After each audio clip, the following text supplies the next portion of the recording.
And we're back, guys. How's everyone doing?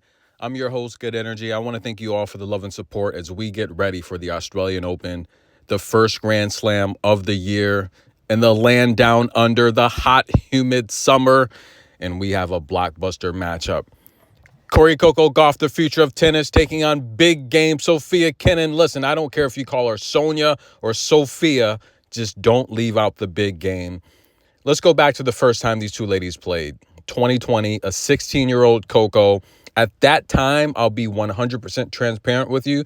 My favorite player on tour, Serena, was still on tour. We love Serena. But I would at least definitely say one of my favorite players on tour was Sofia Kenin, right? And I've said this all the time. It's documented.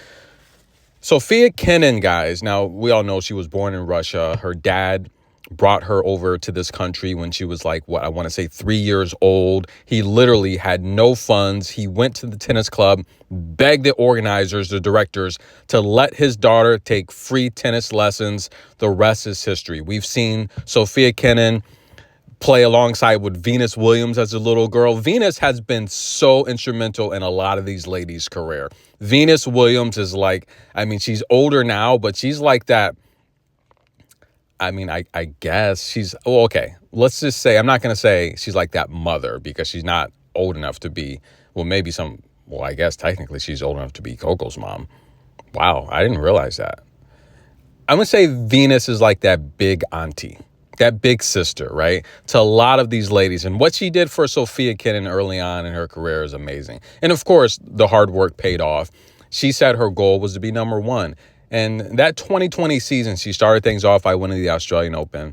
She had a chance to beat Iga in a late, cold, wet, rainy French Open tournament in that final. And, just the lead up to that, I knew I called Iga to win that tournament. Unseeded, she came through out of nowhere, played amazing. And go look at those clips. A very thin Iga Swiatek, guys. Unbelievable. She's put on some weight, and I'm telling you guys, very thin back then. She's very bottom heavy now, and I think that's going to be an issue with her longevity. I think Iga retires by 30. That's just my personal opinion. But Sofia Kenin, she won the Australian Open, right? Amazing championship run, and she beat Coco in that matchup. It went 3 sets, a 16-year-old Coco. But I don't want to look too deep into that matchup because Coco was just 16, coming off of her first championship on tour when she beat Jelena Ostapenko. And Jelena would throw some shade, last year when she won that tournament after being the runner-up to Coco. Jelena's funny, but I like I said last video, but believe it or not, Coco and Jelena, they're very cordial. They're very friendly with each other, so they don't have any beef or anything. She's probably closer to Jelena than Iga, Coco is. And Coco said some good things about Iga yesterday as well. So Coco doesn't believe that Iga cheated intentionally. She thinks it was a mistake. And she said it was a very competitive match with Iga. She said it could have went either way. A little piece of that humble pie. Coco's always so sweet and classy, just like Venus Williams. So I'm not going to look too much in that matchup at the 2020 Australian Open. It did go 3 sets, and we all know big game Sofia Kenin came through. She won the title. They would play last year in Auckland, right? Or 23 in Auckland, where Coco, the number 1 seed, she would win that championship in straight sets. She won that match in straight sets, and that's the Coco that I think we'll probably get a little bit more of in this first round matchup. But let's go back to 23 SW19. They played at Wimbledon, also went 3 sets, right? Coco was picked to go deep in that draw. And if you look at her draw, this was that one hiccup that could have literally, Coco could have won her at that time, right? Could have been her first slam. We really thought she had a good chance with her draw, very favorable draw. But Sofia Kenin was the upset factor in that tournament. Now, Coco's going to have the chance to tie this thing up at 2. Now, in terms of Sofia Kenin, listen, a bad loss against Maya Joint last time out, a breadstick in the second set. I don't like that loss. That's a very bad loss, in my opinion. I do think Maya Joint, I've told you, she's on my top 10 prospects list. She's very good. She's on the come up. She was born in the United States. She's became a resident of Australia. She's back in college in the United States.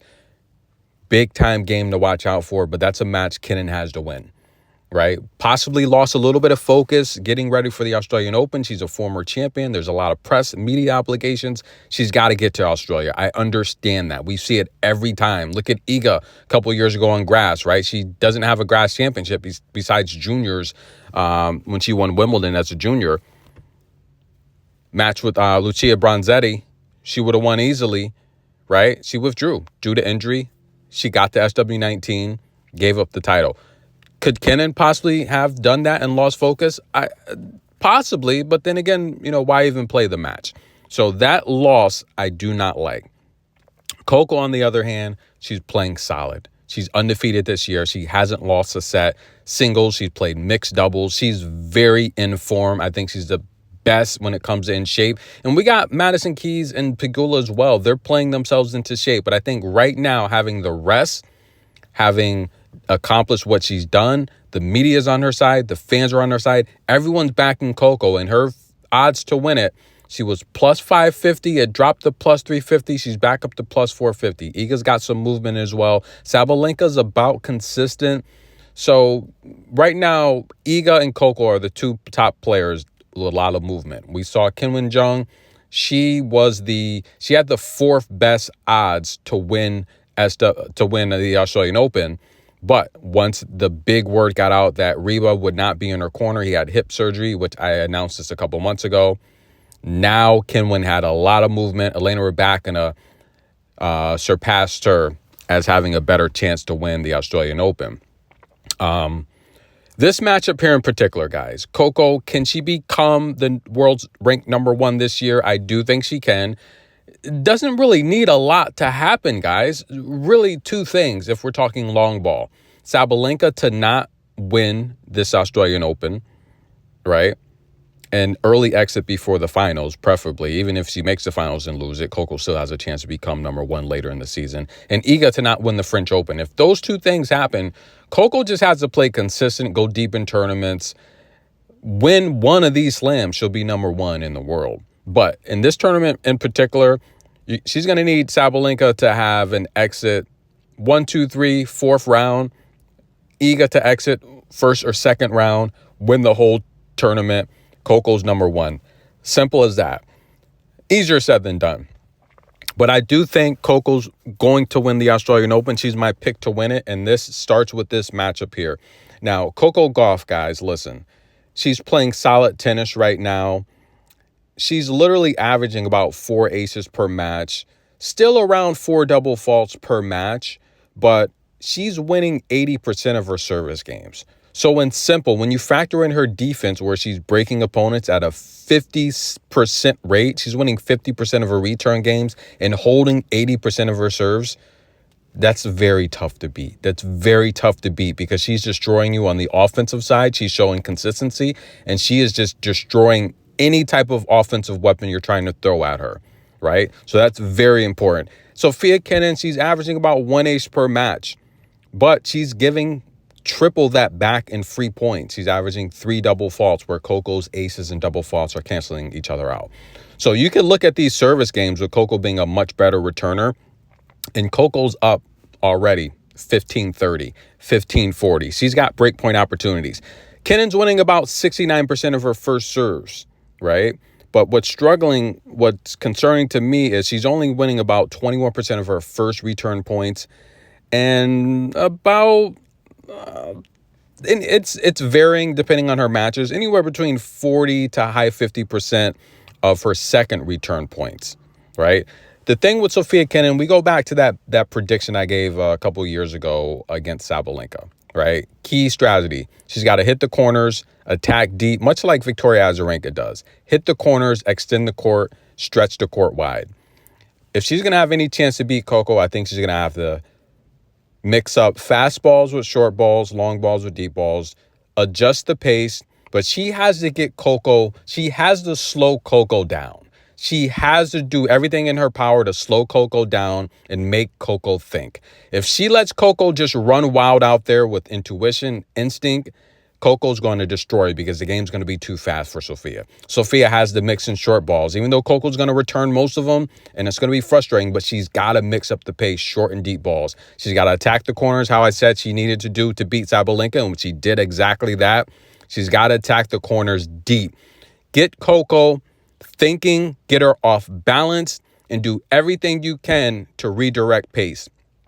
It's easier said than done because there's a big athletic gap here. And I think Sofia Kenin plays her best tennis coming inside the baseline and coming cross court. She's going to have to mix in that as well. But again, in order to get to that position, she's got to return Coco's deep balls and mix in short balls so she's able to step up. There's a lot that has to take place for Kenin to implement a strategy like that. When starting the rally off, Coco's blasting these insanely powerful serves, and aside from Alicia Parks having that U.S. Open fastest serve on record, Coco has been quietly on record in terms of the WTA. She's been quietly heading into a lot of these tournaments, putting up the fastest serve at these tournaments. There's a lot of 1000s and 500s where Coco's played. I have to go through the videos and pull them up where she has the fastest serve on record, right? But no one really makes a big deal about it because it's not a major, right? But let's go back to the majors. Even at the majors, even though she's not setting the fastest record, the last U.S. Open, she had the fastest serve. Her last two U.S. Open, she had the fastest serve for those tournaments.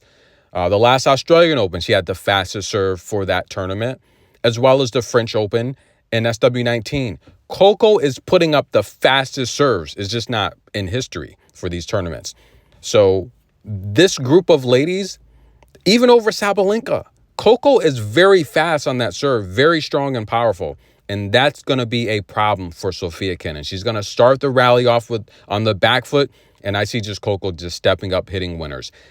Can Sofia Kenin upset Coco? Of course she can. Players have bad games. They have injuries. You know, they wake up tired. We saw Alicia Parks against that match with Marion Bjorklund. She was tired, exhausted. If you watch that match, she was not in her element. She'll be playing doubles, by the way, so we'll still see Alicia Parks. But again, it happens. Players wake up fatigued and tired. I don't think that's going to be an issue with the Coco. Not only does she take really good care of her body, but she's been here ahead of time, so she's rested. She's used to the course. Even though she has a lot of press and media obligations, she said recently in an interview that she feels mentally the best she's ever in her career. And I've told you guys, watching her play, I watch all of her matches for many years. She is in a space now where nothing is bothering her. She is laser focused. And that scares me because you factor in that mental edge where I think Sofia Kenin's been through so much injuries the last few years, her ranking, losing her confidence, not being recognized as one of the best American players anymore, not being recognized as one of the best players on tour anymore, slowing down a bit, getting a little bit older. Mentally, I don't think she's there. She just lost to Maya Joy, a teenager. I don't think she's there. My pick is for Coco to win this match. I think she has way too many weapons for Kenin right now. I love Kenin. She's an amazing player, but this is a bad matchup stylistically right now. I think Coco's going to win this match. She's going to get out of the first round, and we're going to take it from there. My pick is for Coco Gauff to defeat big game Sofia Kenin. Sorry, Kenin. Coco advances. Tennis in a minute. Show some love. Like the video. We'll be right back, guys.